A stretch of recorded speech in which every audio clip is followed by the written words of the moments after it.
je suis ravie de vous retrouver aujourd'hui pour une nouvelle vidéo Witch Life. Aujourd'hui, on va parler de la roue de l'année et des 8 sabbats qui s'y rapportent. Si jamais vous voyez que je regarde par là, c'est juste parce que j'ai allumé mon ordinateur au cas où j'avais, comme d'habitude, Doridori, un trou de mémoire au niveau des dates pour ne pas vous dire de bêtises. Mais normalement, ça devrait aller. Mais si jamais, voilà, je regarde un petit peu par là, c'est pour être sûr. À savoir aussi que dans cette vidéo, ça va être une vidéo plus généralisée. Donc, je vais vous parler de la roue de l'année, ce que c'est, des sabbats, que sont les sabbats, à quoi ils s'y rapportent. Je vais vous donner les dates. Mais je ne vais pas rentrer dans les détails de chacun de ces sabbats parce que sinon, la vidéo durerait 4 heures, clairement, parce qu'il y a beaucoup de choses à dire pour vraiment un seul sabbat à la fois. Donc, si jamais ça vous intéresse ou que vous êtes tout simplement curieux, intrigué et que vous avez envie d'en découvrir un petit peu plus, n'hésitez pas à me dire en commentaire si vous souhaitez que je vous fasse des vidéos vraiment liées à un seul sabbat. Où là, alors, on pourra vraiment rentrer dans les détails de celui-ci, voir un petit peu les correspondances. N'hésitez pas à me dire tout ça en commentaire et ce sera avec plaisir alors que je vous préparerai un petit peu tout ça au fur et à mesure de cette année. Donc, alors, on va commencer tout de suite. Qu'est-ce que la roue de l'année chez les sorcières? La roue de l'année, c'est tout simplement, un petit peu comme un calendrier qui va répertorier 8 sabbats. Un sabbat, qu'est-ce que c'est? C'est tout simplement une célébration. Une fête. J'essaierai de vous donner, quand je le peux, une correspondance dans les fêtes que l'on connaît de manière un petit peu plus générale, un petit peu plus au niveau chrétien, etc. Dans ces 8 sabbats, on va avoir ce que l'on appelle 4 sabbats mineurs qui se rapportent au solstice et aux équinoxes. Donc, on va avoir dans un premier temps Yule, qui est donc le solstice d'hiver, qui se fête généralement entre le 21 et le 23 décembre, avec un point culminant spirituel, on va dire ça comme ça, qui sera donc le 22 décembre de cette année 2023. Donc ça, c'est le solstice d'hiver, c'est tout simplement une célébration pour la saison qui arrive, la saison de l'hiver qui s'installe. Et pour avoir une fête, vous l'avez vu, les dates, on est du 21 au 23 décembre, donc on se rapproche très fortement de Noël, voilà, tout simplement. Ensuite, le deuxième sabbat mineur, ça va être Ostara, donc qui est l'équinoxe du printemps qui sera fêté cette année aux alentours du 20 mars. Et là, pour vous donner une petite correspondance, je parlerai de Pâques parce que on le verra dans d'autres vidéos si ça vous intéresse et que vous voulez que je vous les fasse. Des petites correspondances comme ça avec Pâques notamment. Ensuite, le troisième sabbat mineur, c'est l'Ita, donc c'est le solstice d'été qui se fête généralement au niveau calendrier entre le 21 et le 22 juin. Je n'ai pas de correspondance à vous donner. Si vous en avez, encore une fois, vous n'hésitez pas, vous mettez en commentaire. Mais là, moi, comme ça, de tête, je ne vois pas. Pour nous, c'est tout simplement le solstice d'été. On rentre dans cette nouvelle saison beaucoup plus lumineuse, entre autres. On verra les détails, comme je disais plus tard, mais voilà, entre autres. C'est ça. Et le dernier sabbat mineur, donc ça va être Mabon, qui est tout simplement l'équinoxe d'automne et qui lui se fêtera aux alentours du 23 septembre cette année. Et là, pareil, je n'ai pas de correspondance festive à vous donner. Entre ces 4 sabbats mineurs, on va retrouver des sabbats majeurs, donc il y en a 4 également. Les sabbats majeurs au niveau théorique tout du moins, encore une fois, parce que je vous ai déjà un peu exposé mon avis là-dessus, mais de manière théorique, les sabbats dits majeurs, ce sont les sabbats les plus importants de la roue de l'année, ceux qui ont vraiment un impact spirituel et au niveau de la célébration beaucoup plus important. Donc on va avoir déjà Imbolc qui est déjà passé, on l'a fêté entre le 1er et le 2 février, et là, voilà, je vais vous donner la Chandeleur, mangeons des crêpes.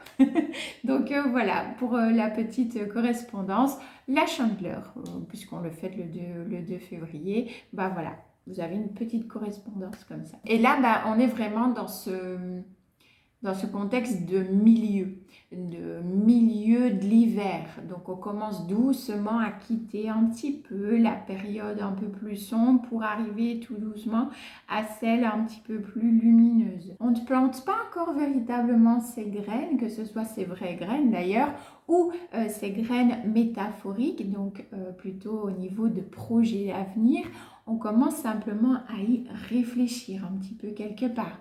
On commence à penser à quelles graines on pourrait éventuellement planter cette année. Voilà, on va dire ça comme ça.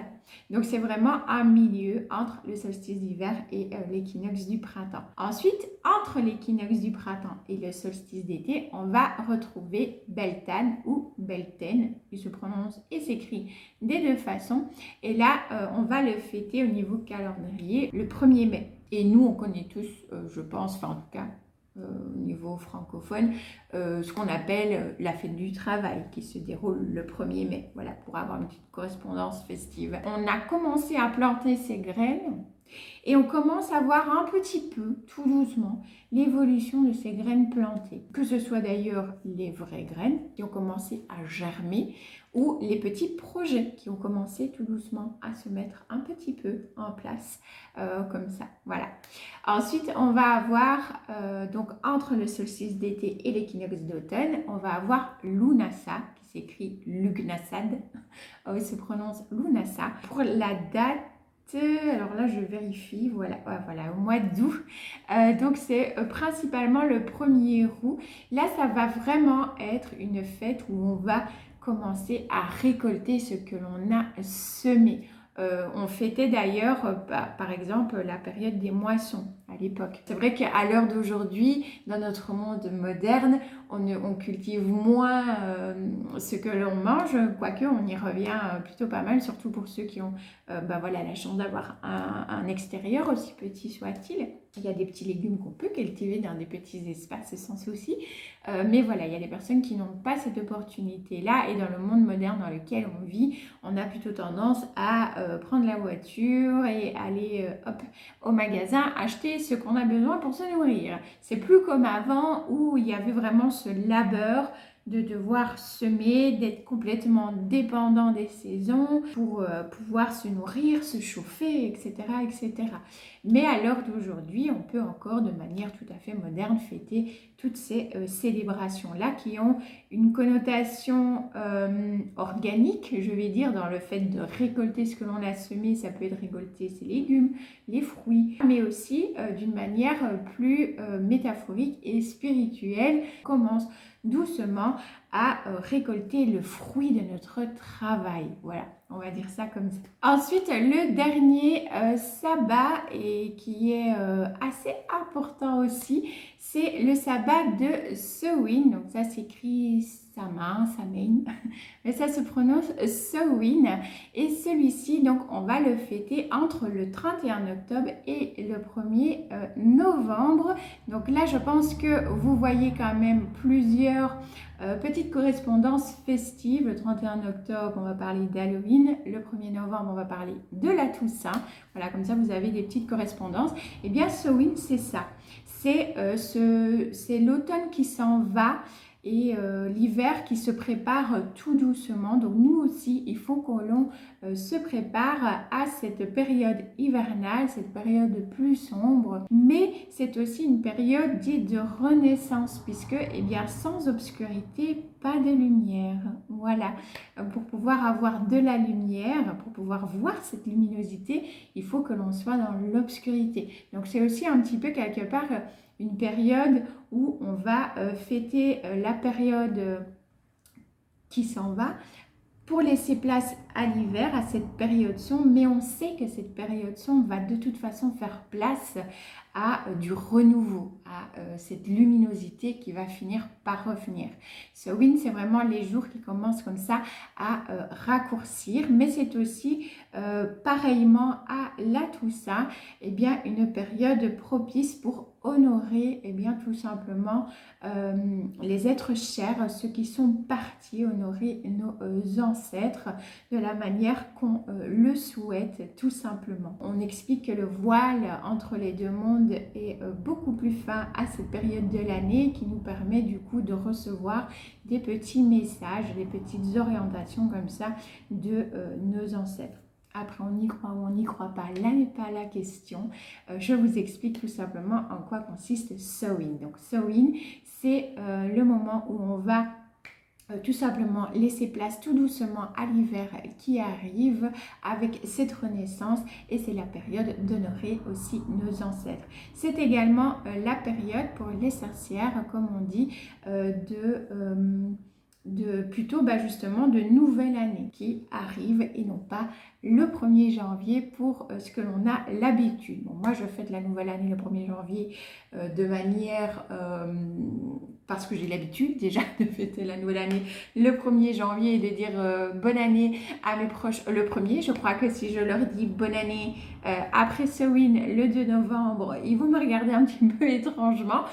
Mais pour moi-même, dans mon fort intérieur, voilà, l'année dernière, je me suis souhaité à moi-même une bonne nouvelle année qui arrive et qui va commencer au niveau, voilà, après Samhain. Donc, je ne me le fête pas le 1er parce que pour moi, c'est vraiment une période d'honorer comme ça, voilà, les êtres chers qui sont partis. J'honore leur mémoire à la maison, tout simplement en ayant une pensée, un petit mot d'amour pour eux. Et parfois, ça m'arrive voilà, d'avoir le réflexe d'allumer une petite bougie. Donc voilà, on peut vraiment honorer ses ancêtres de manière différente. Encore une fois, il n'y a pas on fait comme si et pas autrement. C'est une question, encore une fois, de ressenti et c'est très personnel. Donc voilà, on va les honorer comme on a envie et comment ça nous parle à nous. Et voilà un petit peu du coup pour ce dernier sabbat de cette roue de l'année.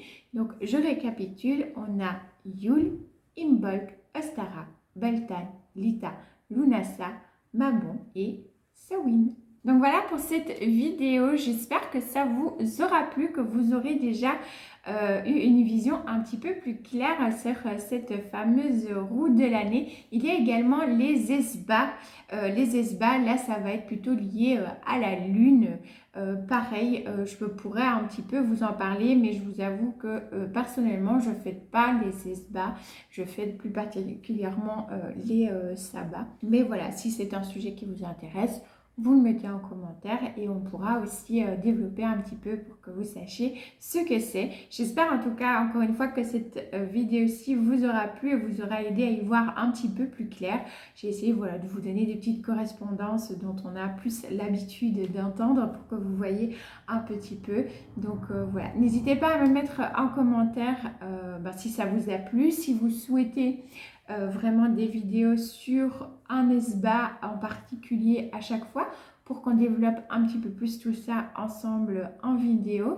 Et puis n'hésitez pas à me dire si vous fêtez vous ces sabbats, si vous aussi vous référez à cette roue de l'année et si vous célébrez tous les sabbats ou que vous en célébrez peut-être que quelques-uns qui vous parlent un petit peu plus. N'hésitez pas à me partager tout ça en commentaire, ce sera avec plaisir que je discuterai avec vous. N'hésitez pas à discuter entre vous aussi, c'est fait pour ça. Et moi je vous fais plein de bisous green et on se retrouve dimanche pour une vidéo plan. Ciao ciao!